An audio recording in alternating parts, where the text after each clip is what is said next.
few years ago, I was in Italy, precisely in the temple of Taiten Guareschi. Taiten Guareschi is one of the disciples of Deshimaru, who is a very traditionalist and who went directly in the Japanese institution, which is called Sotoshu Shumusho. That I didn't do, and most of them, we didn't do that. And we were there, and it was this woman, Japanese woman, important administratively. And there are these people who are professional monks, we call it professional monks. And I was speaking about the Lotus Sutra, and I said that really, for the first time, I really read the Lotus Sutra. After how much years practice, I read the Lotus Sutra. After 30 or 40 years practice, I just read the Lotus Sutra. Can you imagine something like that? After 40 years practice. And he said, how is it that you didn't read the Lotus Sutra before? Actually, how is it? What they don't understand is that we didn't came to Zazen, which is the basic Zen practice is Zazen. In any kind of things, you have the Zazen is that the center of our lives. It's the center of our lives. Our lives are directed, rooted, daily, day after day. That's the main point. Daily, we practice Zazen. Once a day, or twice a day, or more, but at least every day we practice Zazen. One day without Zazen doesn't exist. It's the direction of our lives. Many people, you know, these days I see many people are a little bit lost. I don't know if you feel these kind of things. You see the situation of the world, for example, is very unstable these days. Did you notice that? Not? A little bit. It's a little bit shaky these days. We don't know exactly how the future will be. Are you okay with what I say or not? Yeah, we are. Bon, we have the chance to know what to meet with the Dharma. So for us, it's no more problems. Okay, we know where we go, but many people don't know where they go. I have a friend, which is a respected professionally, a psychiatrist, or things like that, they say. Children and so on, people who, but no spiritual life at all, and she's lost. And many people are lost. I see when comes the age and the disease, a lot of people are lost. It's okay till a little moment, but at one moment, where do we go? We don't know where we go. We know where we go. And it's an enormous, I would say, advantage. We know where we go. At the moment we will die, we will not be afraid, at least of death. Perhaps pain. But if you reflect about the point of the pain,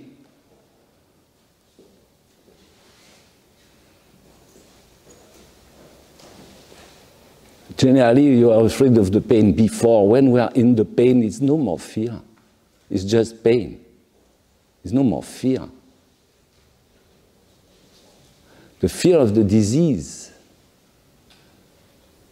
But the fear of the death, I don't think. But still, the fear of the disease and the pain of the disease is there. But the direction where we go, we know where we go. We go inside. We turn the light, the awareness, inside. Imagine you are in the middle of the universe. Where do I go in the middle of the... Well, the universe perhaps is not a good example, but imagine you are in the middle of a big circle, big sphere. You have a lot of points everywhere. Where do you go? If you want to know where you have to go to the center, of course. It's from the center that everything is organized. I'll say it is no center. But when you are in this, when you turn the light, when you take the habit to gather your attention on your body, your mind, your breath, without anything else, and which is very, very important, without any kind of ulterior motive.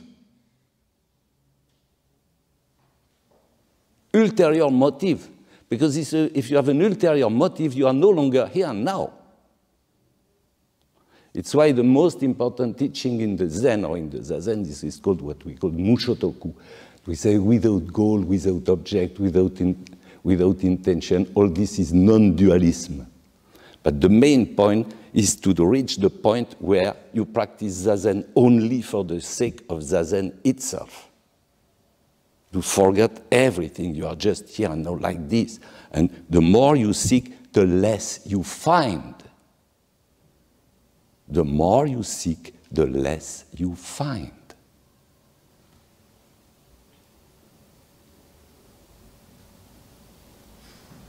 It's completely the contrary of what generally people want. They seek in order to find. We seek in order not to find. A guy said, where do you want to come to the dojo? Oh, for personal development. We practice impersonal development. Impersonal development. Why are we here, for example? Well, you have to ask yourself why you are here. Are you looking something for you? So you have this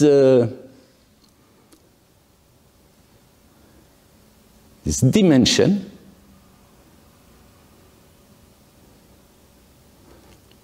We say also, for example, if you come, we must not practice for ourselves. That's the Bodhisattva practice. You know, here you have the Hinayana. It's the Hinayana. Bompu, Hinayana, or Theravada, peu importe. Bodhisattva, Buddha. Bompu is the spiritual materialism, is what is said, the well-being, to feel better, the stress, all these kind of things, how to feel good, how to develop, to get something, but basically for yourself. That's Bompu. The human Zen, which is called spiritual materialism. Human Zen, human Zen. As a human being, you practice because basically it's good for you. Meditation is good for me. I feel good when I meditate. They are nice people. If I don't feel good any longer when I meditate, or if the people are not nice, I don't go. The true practice begins when the meditation doesn't bring anything and the people are not nice. And you continue nevertheless. That's another dimension. Alors after you have the people who look for nirvana, which is to go out of the cycle of birth and death. We are okay, but it's very difficult. To do it is really, really, really difficult. The vow of the Bodhisattva, which is equated to the awakening, because it is the Buddha mind. What is a Buddha in the Lotus Sutra? He says, constantly making myself this thought. You understand what I say in English or not? Everybody? Yeah? Whew, that's nice. Can you imagine that? I'm since more than 30 years and I cannot give a conference in Magyarul. Nem tudok igazán beszélni buddhizmusról, vagy zenről, Magyarul, nem tudom.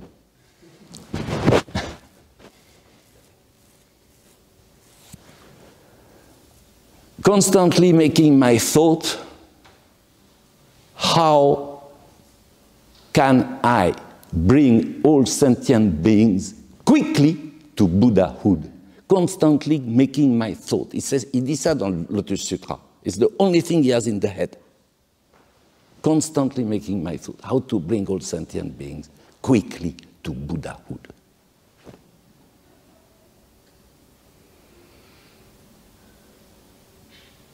The Zen transmission in this perspective is very, very, very convenient because Zazen itself is Buddha.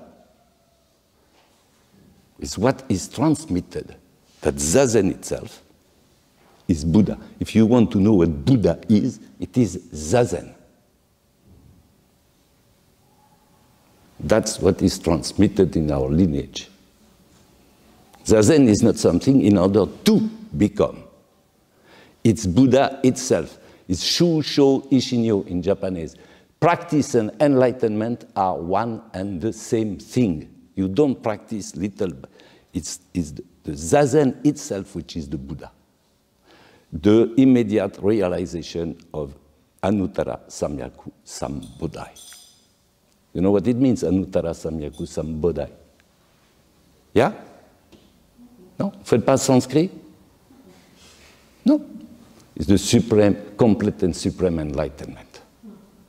Legmagasabb rendű felébredés. Anuttara Samyaku Sambodhai. Kanji Saivo Natura Samyaku Sambodhai Koshin Hanya Haramita. Prajnaparamita. Prajnaparamita, the wisdom, the transcendent wisdom. Wisdom is not a good word anyway. All the words are extremely tricky. Sometimes it says knowledge, prajna. And it's basically to see the emptiness of the skandhas. But to see the emptiness of the skandhas, first of all, you have to consider the skandhas one by one. For example, when you have difficulties or pain in Zazen, do you have sometimes? Yes. You have sometimes? Yeah. You have a lot. Now he's really in a bad state, but you know what the 5 skandhas are? Yes? What are they?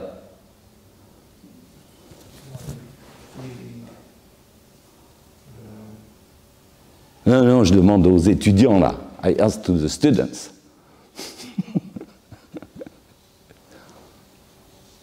Alors, c'est quoi les 5 skandhas? What are the 5 skandhas? Who can answer to me? Body itself and material, and the senses, and samskaras. Which are? Which are the English word. There are many words for samskara in English. Yeah, they don't know. That's the problem. Only in Hungary. And What is Vedana, for example? You have Rupa, Vedana, Samya, Samskara, Vijnana. Are we okay? The 5 skandhas, are we okay with that? Yes? Okay. So, it's a basic teaching, huh? Vedana, which is translated generally by feeling, in reality is something very, it's the sensation of pleasant or unpleasant. When we say feelings generally in English, you see now I speak English. It is the emotions or how do you feel? It is just, the Vedana is pleasant, unpleasant, or neutral.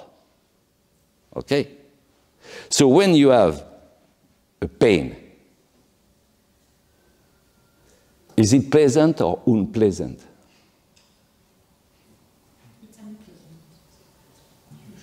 It's unpleasant. And it's immediate, you feel it immediately. Huh? Immediately. Okay. I like and don't like.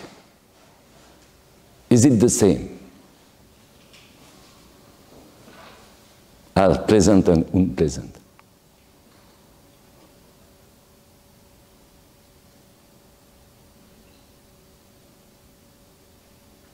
Because if you consider the unpleasant thing and if you take out I don't like, or I want to get rid of it, at this moment the experience changes. But to be able to do that, your mind has already to be relatively quiet.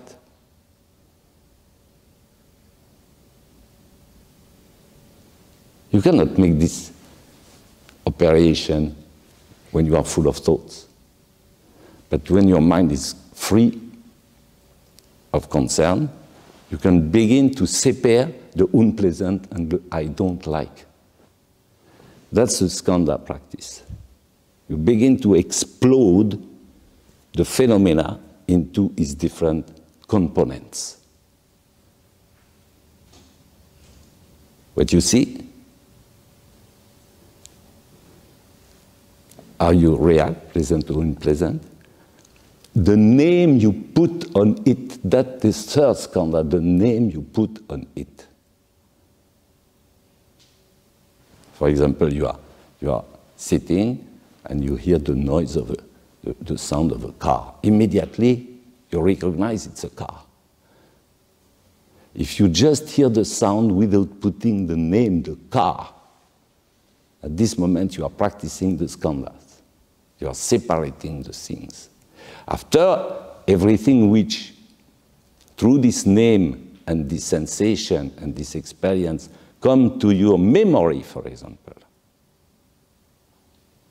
That's the samskara. It's a category which includes everything in reality. You have everything in the samskara. And after you have the vijnana. And the vijnana, the consciousness, that's something which is really important. Because you have to separate each consciousness. When you see, you just see. When you hear, you just hear. When you taste, you just taste. You cannot make the three things at the same time. For example, when we last time you asked about the oryoki practice? I don't speak about They don't ask about the oryoki? No? Tudjátok, mi az oryoki? No, I said we practice the oryoki. Ah, oui. We eat formally. Uh-huh. But Okay. they don't know. Ha nem gyakorolják, nem tudják. Uh-huh. Bon. Anyway, why did I begin to speak about the skandhas and the prajna and so on? I don't remember. Huh? Because beszéltünk bármiről. But I had an idea in the head, and I lost the... because we know what the direction. I lost the direction.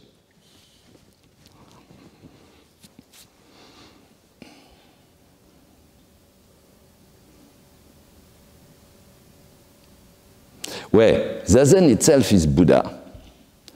But, well, I know why. Because this woman, this Japanese woman, she was very surprised when she heard that when we met with Master Deshimaru 50 years ago already, we are the old school, we are the pioneers. We didn't went, or personally, or most of us, we didn't went to practice Zazen because of Buddhism. We came to Buddhism, if we came to Buddhism, which is not sure, we came to Buddhism because of Zazen. It's not the Buddhism which brought us to the practice, it's the practice which brought us to the Buddhism. It's very different thing. You see what I mean? Very long time I said, I'm not Buddhist. Because for me to be a Buddhist, it's already to enter in a kind of category. Boom. Or what we have to avoid absolutely is to attach to any category. I'd say that Buddhism is not a religion. It's absurd to say that Buddhism is a religion. Or is Buddhism a religion? That's a good question. Huh? That's a good question. Is Buddhism a religion? First, say to me what Buddhism is. Okay? Second, say to me what religion is. Okay? And when we will be clear about what Buddhism is and about what religion is, perhaps we will be able to answer to the question if Buddhism is a religion or not. But so long we cannot have a clear definition of what Buddhism is, and we are not okay with the definition of the word religion, question to know if Buddhism is a religion or not is totally irrelevant. Okay? Are you okay with what I said?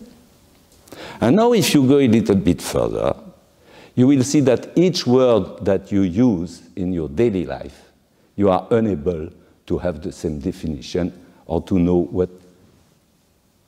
Let's use the term God. Trop compliqué, God. God is too complicated. Let's use the word family.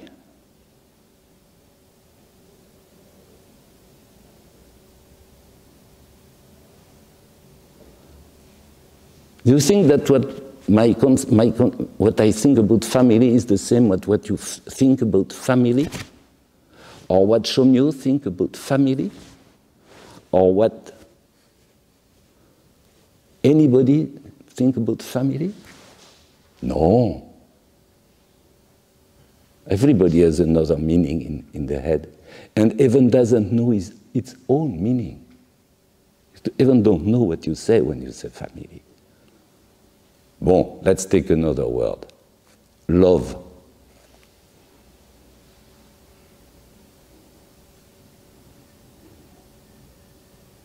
I say love. You think we speak of the same thing?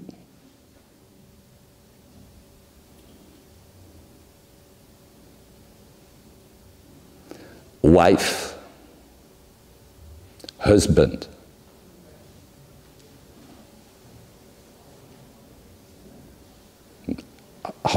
How is it that so much marriages go wrong just because the people don't have the same they use the same word, but it's not the same thing.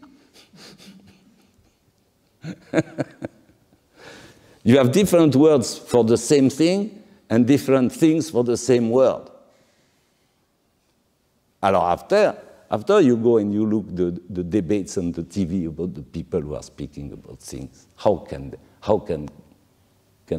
they come to any kind of valid conclusion? They don't know what they're speaking of.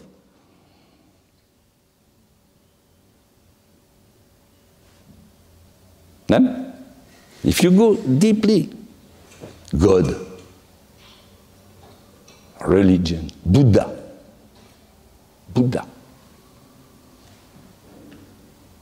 Alors I have this thing that I say, if you don't know what Buddha is, you put, at the place of Buddha, you put the term Zazen. But if you put Zazen, you must have a certain experience of Zazen.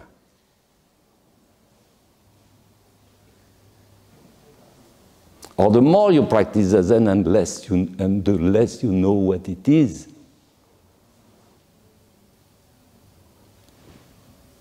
You don't even know if it exists.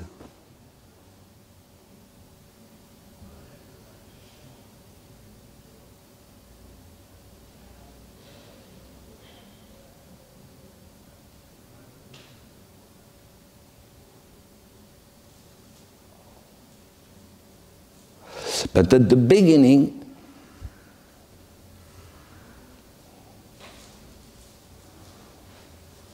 you have a kind of meeting with yourself.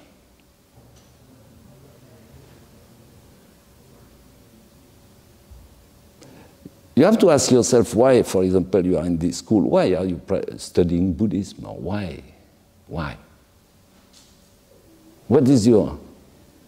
Why are you here? Are you, for example, how did I met with the Zen practice?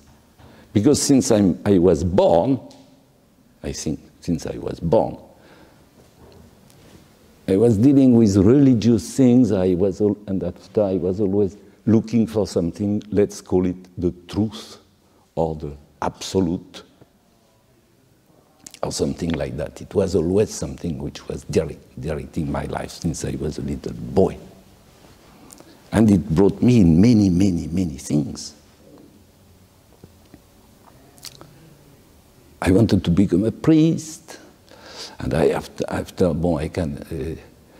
I wanted to study, after I studied philosophy, and I met with atheism because of philosophy, and I was absolutely not satisfied. It's always the same, and I saw one day this master Deshimaru and so on. I wanted to make some yoga, but I could not put my head downstairs and my feet upstairs. I could not. It was not possible. I remember I went only one time. Le gars, il était là, push. Il dit, you see, you even don't know your own body. The guy said that. It was the only yoga teacher I had. One time, I abandoned immediately. But I remember, I said, you see, you don't even know your own body. Yeah. And then I arrived, and Master Deshimaru, which is the Japanese master who came to Europe. It was basically, in the time of Sensei, it was only one Zen master in Europe, in Western Europe. It was only one. You had no choice. It's why all the disciples that you are everywhere, how here, at one moment or another, they became disciples of Deshimaru. He's really the patriarch, the Western patriarch. And the guy, he was not there, and they show me this posture that you have now. This is the lotus posture and so on. But I was completely in the mind, toujours. I was a very intellectual guy. I'm still a very intellectual guy. But I was constantly looking through the thinking, basically. And for the first time, the guy said to me, you just do that, you push the floor with the knees, you push the sky with the head, you breathe out, you come back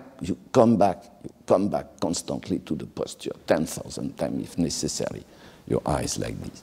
And you don't expect any result. That's the main point. You don't, no expectation. You don't expect any result. You're just present in the famous here and now, which doesn't exist either. But you are just present in the here and now. And I don't know what happened, but I came back the next day, and I never stopped. Perhaps I found what is called the concentration, in a way. The quietness of the mind, even if you don't know it is there. The concentration of the mind, the deep satisfaction when the mind is concentrated on himself.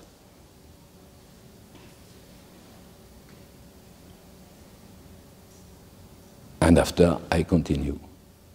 So it's the meeting of the posture which was really fundamental for me and for everybody. What we practice is this posture, basically. Kodo Sawaki said to Deshimaru, Kodo Sawaki is the master of Deshimaru, a reformer of Zazen in Japan. When Deshimaru came to him, he showed the posture, etc.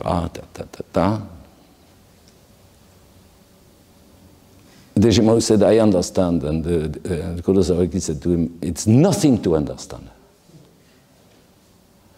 Just you have to repeat this posture thousands and thousands and thousands of times till it becomes completely natural, till it's your life.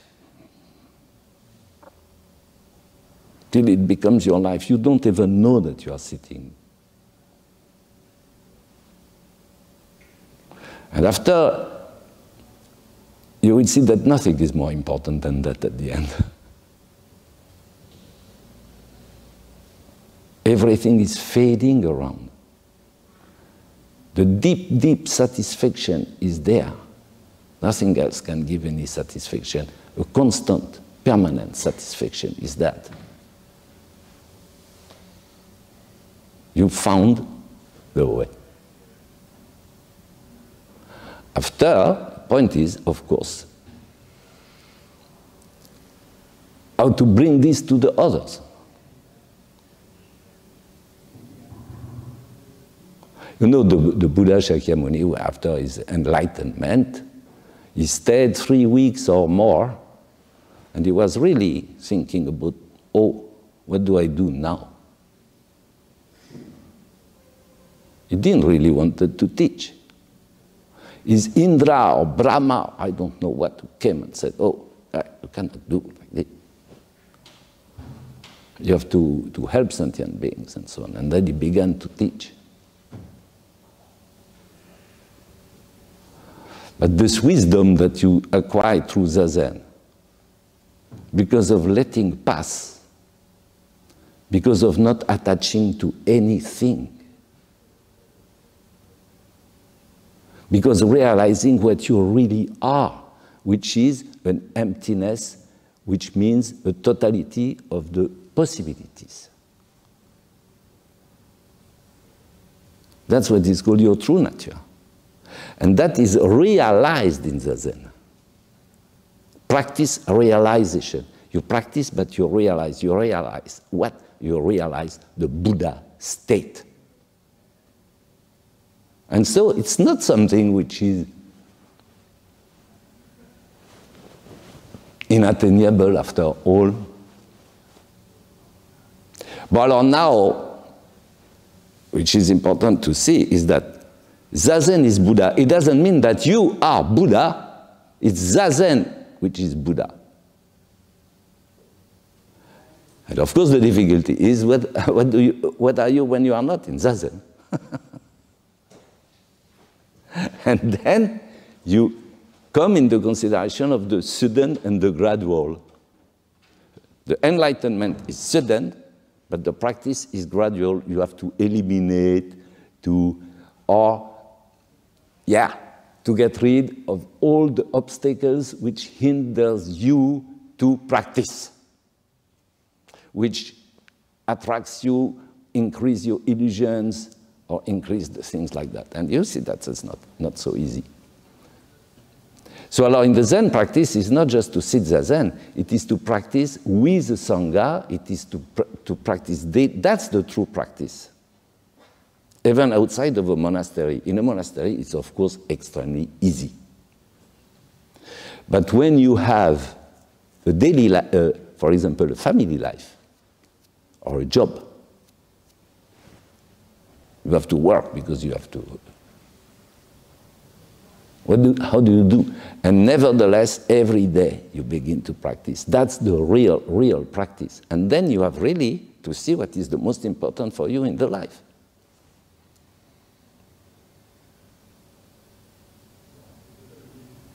But it doesn't come so quickly. It's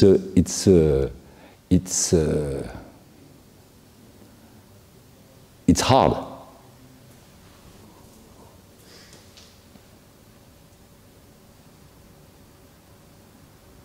But fortunately, it is not a personal practice, which means you can be the worst guy in the world, or you can consider yourself as a total failure. At the moment you are sitting in Zazen, you are transmitting the Dharma and you are helping all sentient beings. That's the main point. It's not you. So you are not, you don't have to consider if you are good or bad, competent or incompetent. Shogyan Trungpa, he said something. He said, the fear to be incompetent is one of the greatest obstacles on the way of the Bodhisattva.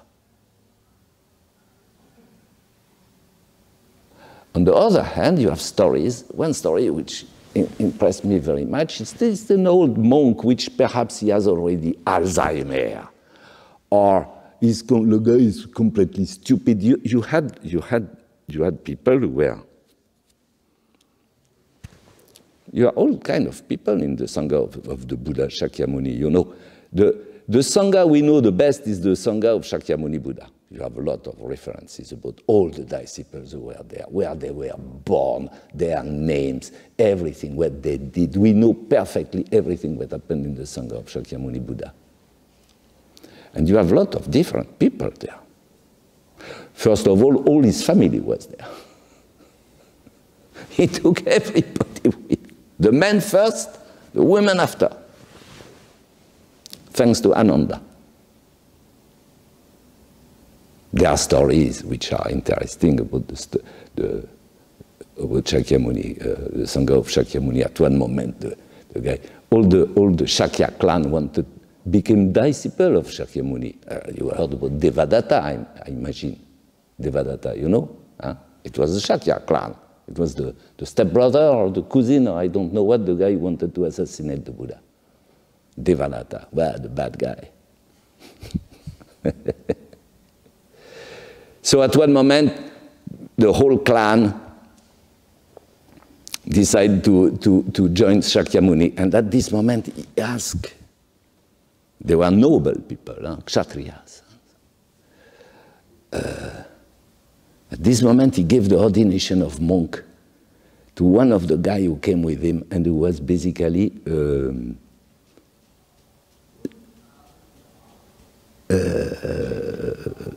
Fodras. He cut the hair of the people, it was his job. Comment il s'appelle celui-là? Upali. Upali. Upali was the first monk. The Buddha, he gave the ordination, monk ordination to Upali quickly, before his cousins and brothers and all his clan came and asked for monk ordination, in order Upali be the first, and they had to prosternate in front of him.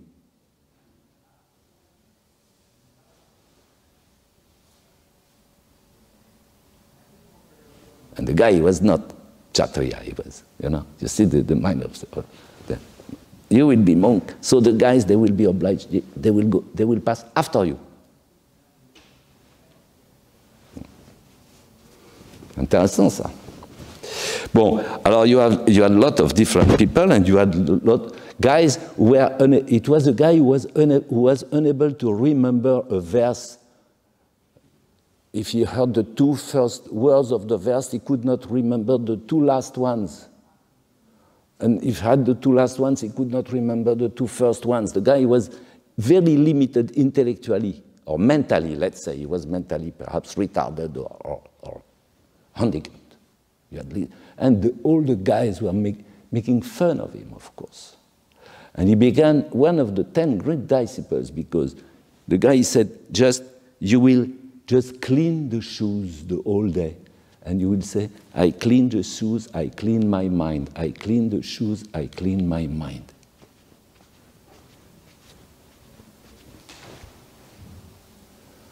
And you have the story of a monk like this, who was completely, well, let's say Alzheimer or something like that. But just by the strength and nobility of his posture, somebody get enlightenment just by seeing it sitting. So it's not a personal practice. It's not your personal power. It's Buddha's power, which is incarnated, I would say, incarnated in the Zen. And that is what we practice and we transmit.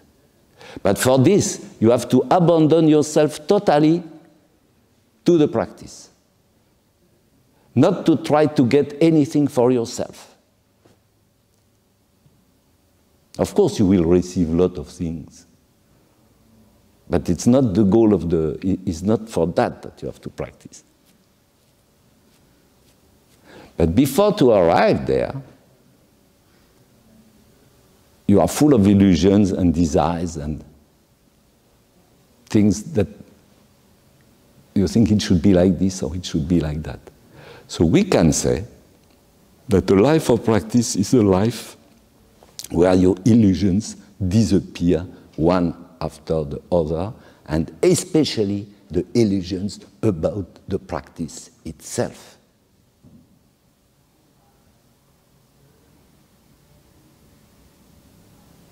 So Sawaki said, Zazen is not something where you gain, it's something where you lose. So it's exactly the contrary of what you hear in the world. And the spiritual materialism, which is so strong these days, is precisely to put the worldly values in the spiritual way. And it's everywhere. Who says, come and you will lose everything? Nobody wants to go there.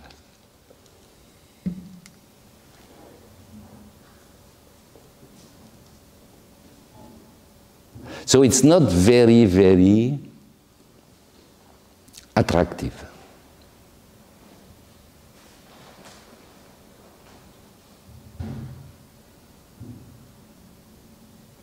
But the posture itself is attractive. It's why it's just a question of practice.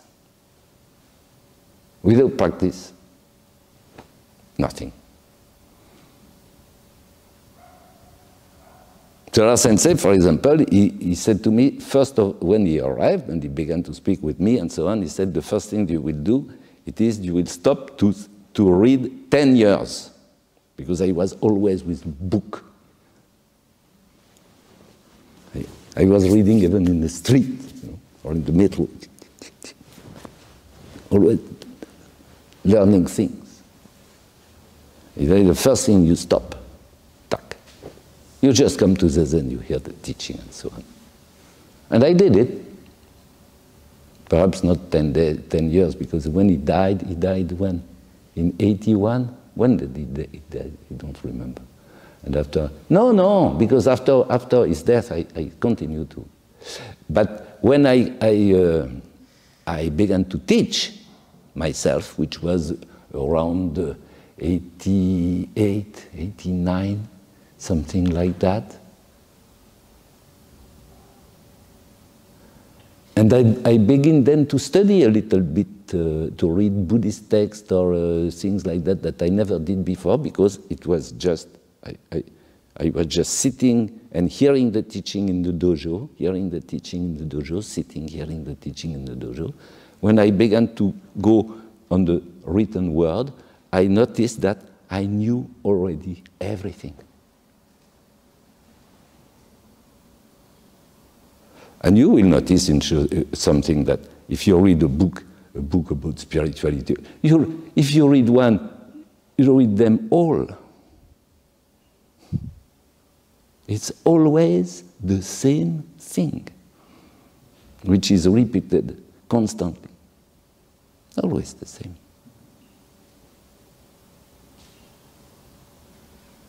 Sometimes you find a little detail, but basically. And after you understand the thing which is the finger, the figure and the moon. Yeah. Okay.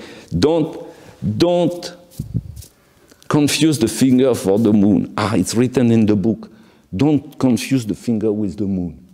Okay, let's have another book. Or it's written in this book, don't confuse the finger for the moon. It's written in the book. Let's see another one. In the third one it's written, don't confuse the finger with the moon. Close the fucking book. And you have people who will read constantly books who will say, without understanding, that they are just confusing the finger with the moon. Eating the menu instead of eating, reading the menu instead of eating. Et ça, c'est dramatique.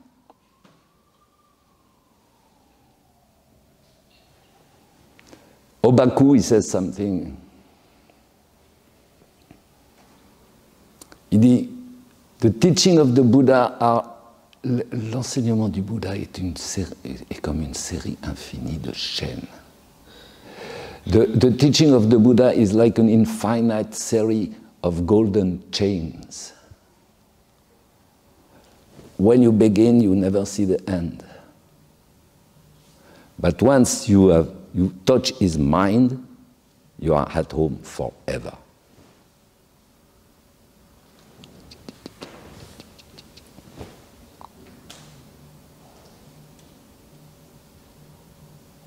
Voilà.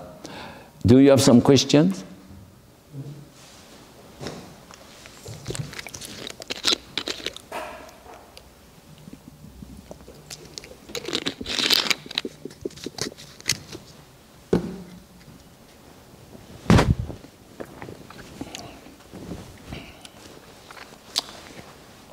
Ouais, voilà, donc je suis venu ici pour vous dire que I came here to say to you that Zen doesn't exist.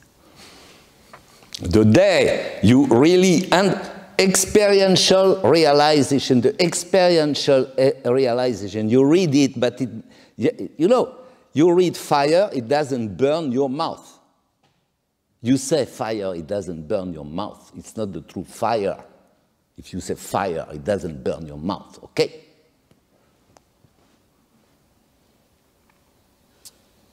So when you have the experiential realization that Zazen doesn't exist,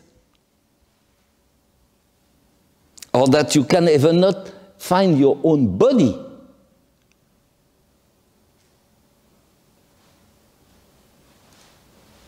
body doesn't exist, it's just a mental image, a conceptual image that we call body, but if you look at the body, where is your fucking body? And especially in Zazen, you don't find your body. You don't find your mind either. So who are you?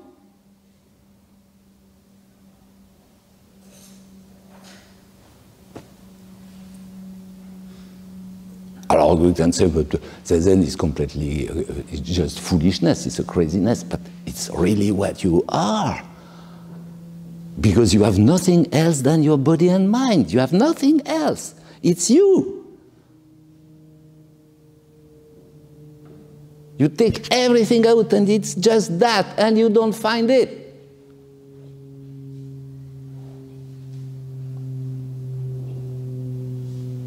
Voilà. The experiential realization.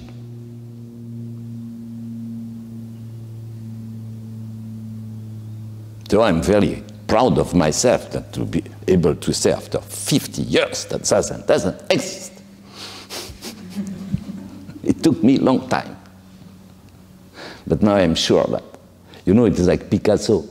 Picasso, the guy, he says, somebody asked him to can you make a drawing for me like that? If a guy you like, you make a drawing for a guy, you ask him, and 5 minutes to make a beautiful drawing, etc. He gave, and they say, okay, that's $50,000. The guy said, $50,000 for 5 minutes? The guy, yes, 55 years and 5 minutes. That's the gradual. But the practice was already there. That's the point. The Buddha is always there. It's already there. It is called Zazen. It's there. You are it.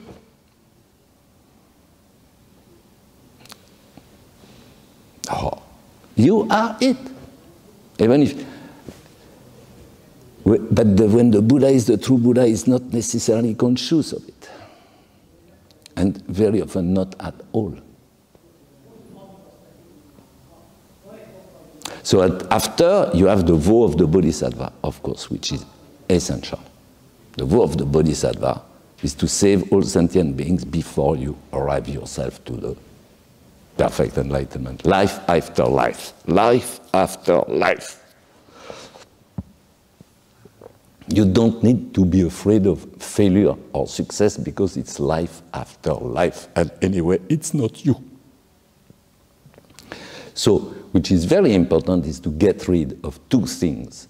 The feeling of failure or success. I'm a loser. Who is not a loser? At the end, we are all losers. Who is not a loser? Explain to me who is not a loser. We are always the loser for somebody else. No? Even Trump these days, they say he's a loser. Did you hear this one? The little music that he's a loser. Oh, quelle horreur. Poor guy. Alors, success and failure. My life is a complete failure.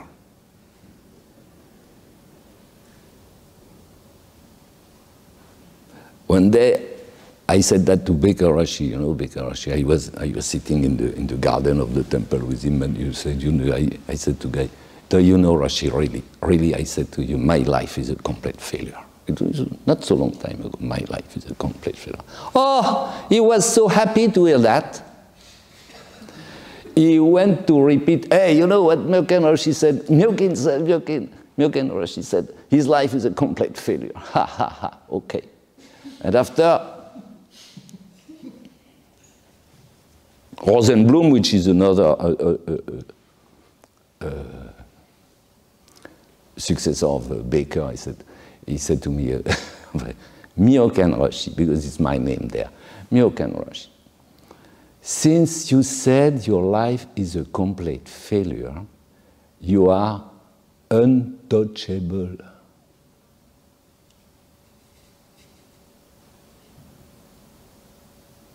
Your life is a complete failure. But Kodo Sawaki says, on the contrary, that Zazen is the highest victory in our life. That is a complete success. And if you see what the human life is, which is doomed to failure, because it's personal, and if you go to the impersonal level, where what you do is no longer you, but the Buddha himself, it's the total victory. So you abandon this idea of success, of failure, and also, which is extremely important, is to stop to compare yourself with the others. The success or failure come always from comparison. If you stop to compare yourself with the other, it's no longer jealousy, envy, or these kind of things, which are extremely handicapping feelings.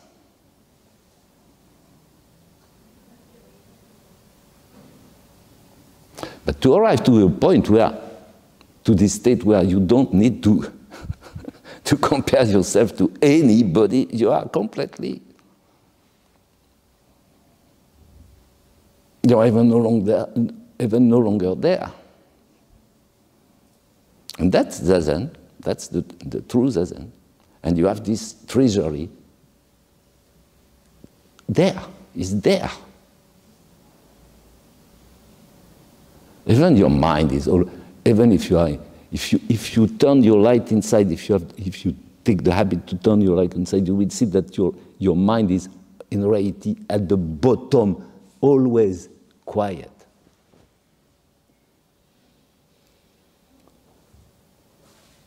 If you turn inside, so it's why the practice of the posture and the breath and so on. It's so vital. It's vital.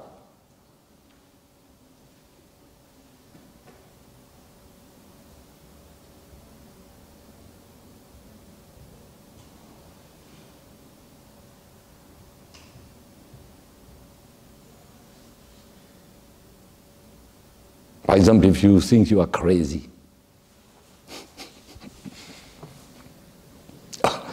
crazy because we have a disciple which is crazy.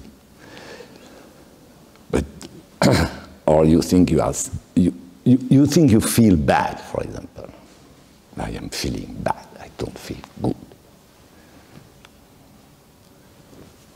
The one who feels bad, or the one who knows he's crazy, he doesn't feel bad, he's not crazy.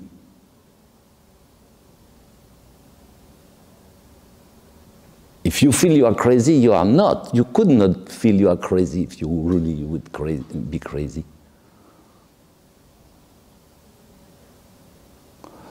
When you are sick or you feel sick, that which feels sick is not sick. He is not healthy either. He is beyond all duality. Is before. Is before the splitting of the subject and the object. Is before duality. It doesn't mean that it is true either. Because if it would be true, it would be the contrary of false.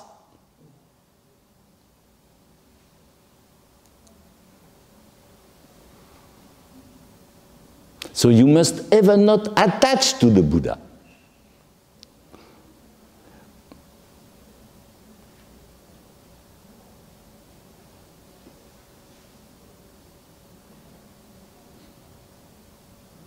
It's go toujours de attachment to attachment in attachment.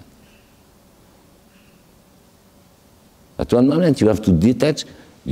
We said, don't practice which is not the Dharma, but don't attach to the Dharma either. It's not because you don't attach to the Dharma, you come which is no Dharma. You go beyond any kind of duality. And this way of doing is not to attach to anything instant after instant. Comment dirais-je? The complete renewal of each instant. For example, can you foresee your next thought?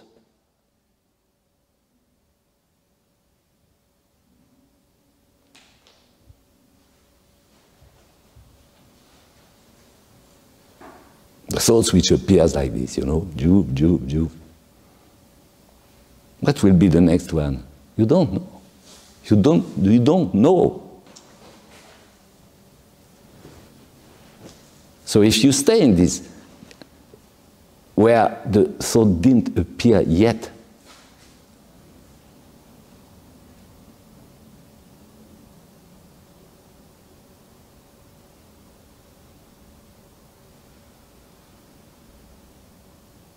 and if you sit there, and if you breathe in there,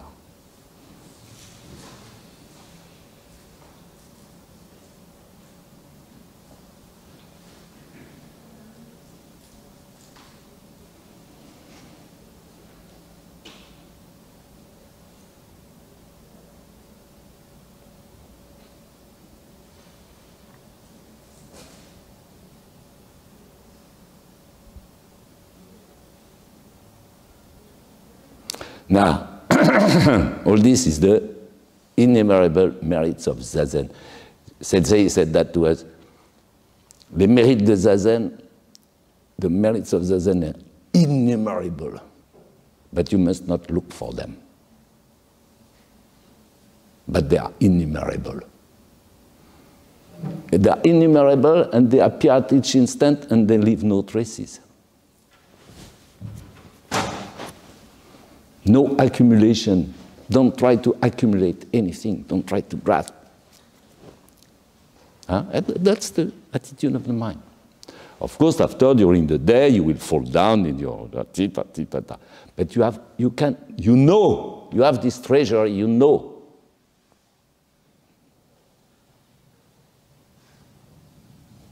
And after, if you feel bad, why don't you sit Zazen?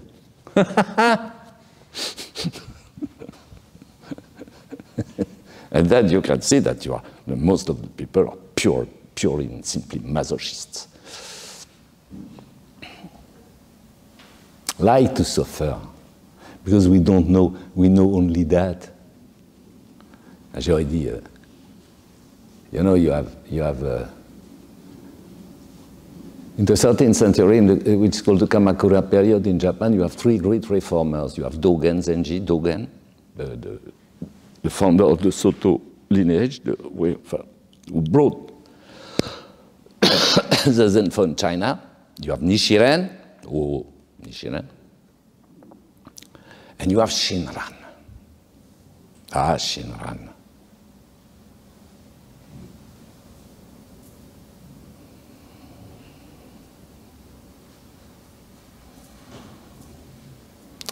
Shinran is the Buddhism of the pure faith.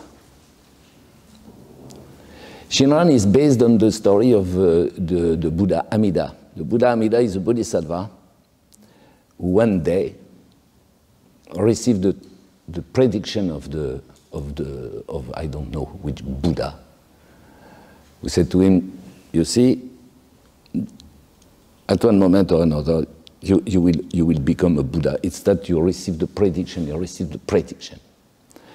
And when a Buddha, a bodhisattva receives a prediction, generally he makes vows. And among the vows of Shinran Shinran, which in reality it means treasury of the Dharma, the Amida, the Buddha Amida, Amida Buddha. Before to become Amida, he was called Hobo, treasury of the Dharma. So this hobo, while receiving the prediction, he made a vow, and among these vows, it is one which is very important. It is that if somebody in full faith calls my name,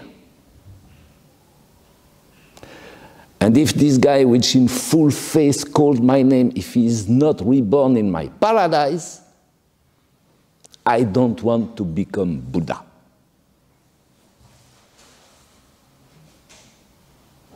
So it means that if you call in full faith the name of Amida, you are sure to be reborn in the Western paradise. And there, in the Western paradise, you will become completely enlightened. Ring a bell? But the main point for Shinran is that if you really have the faith in the vow, is the faith in the vow of Amida. It's not your vow. Ça s'appelle the other power. It's called the other power. Tariki. Jiriki, Tariki. The self-power, the other power. The salvation by the other.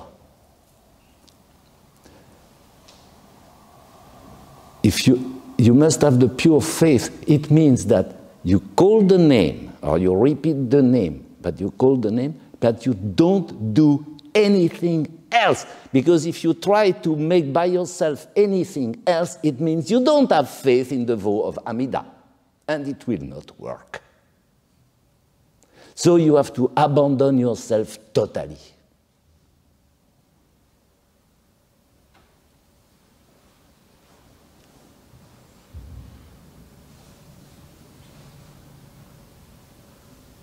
We consider the Zazen we teach is a little bit like that.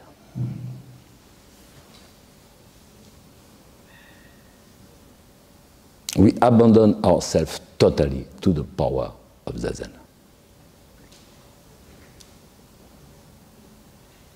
It's the religious aspect of the thing.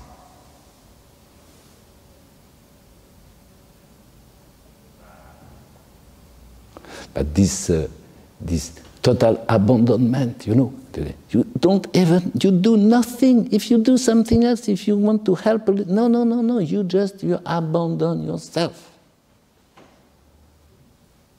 I think that even to call it one time should be enough, but in pure faith, not in order to get anything for yourself. So then you see what really faith is. Faith is abandonment of the self-power. And we do the same in Zazen. We abandon ourselves to the power of Zazen. But Zazen is us.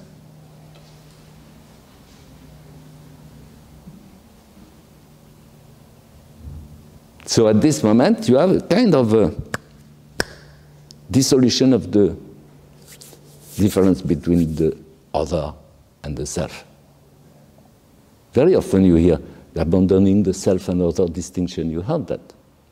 Abandoning the self means to abandon the other. If you have the self, it means yet another, no? You abandon the self and the other. So you have this notion of self and other that you abandon completely, which is abandoned completely in the Zen. And just by pushing the floor with the knees, pushing the sky with the head, the hands like this, and breathing deeply under the navel. And bringing all your attention, constantly bringing back your attention, instant after instant, that's very important, instant after instant,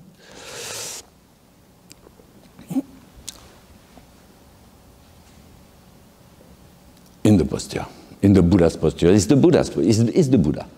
You are creating the Buddha. You are the Buddha in the Zen, you are the Buddha, is what Sensei teaches a lot.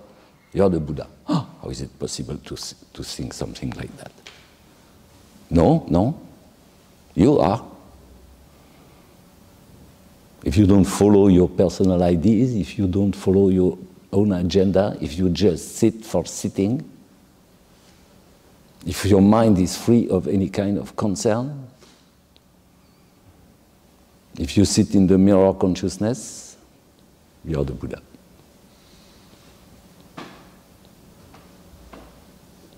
At this very moment, at this precise moment, Zamai Zomai, it begins at the precise moment of Zazen, the instant of Zazen, the instant Buddha's time.